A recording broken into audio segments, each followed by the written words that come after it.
नांदेडमध्ये आदिवासी समाजाच्या मोर्चाला सुरुवात झालेली आहे। तुम्ही पाहू शकता संपूर्ण समाज जो आहे तो आता रस्त्यावर आलेला आहे। बंजारा समाजाची एसटी प्रवर्गातून जी आरक्षण मिळवण्याची मागणी होती त्याला विरोध करत आता आदिवासी समाज हा एकवटल्याचं चित्र आपल्याला नांदेडमध्ये पाहायला मिळत आहे। 8 दिवसापूर्वी जे आहे ते बंजारा समाजाचा मोर्चा निघालेला होता।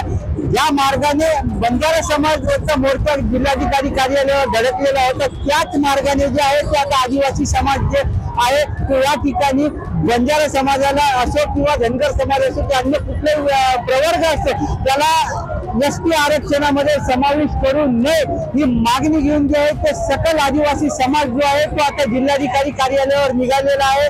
साधारणपणे 11:30 वाजल्यापासून जे आहे ते या मोर्चाला सुरुवात झालेली आहे। नवीन मोंढा भागातून हा मोर्चा निघालेला आहे। पण नवीन मोंढ्यातून अण्णाभाऊ साठे या मार्गावर यायला त्यांना जवळपास 1 घंट्याचा वेळ या ठिकाणी लागलेला आहे। इथून पुढे जे आहे ते आता जिल्हाधिकारी कार्यालय तशीच जी आहे ती दुसऱ्या भागातून सुद्धा सकल आदिवासी समाज जे आहे ते या मोर्चामध्ये सहभागी हे दुसऱ्या विभागातून या ठिकाणाहून होणार असल्याचं संयोजकाच्या वतीने आपल्याला सांगण्यात आलेलं आहे। अभिषेक एकबोटे, एबीपी माझा, नांदेड।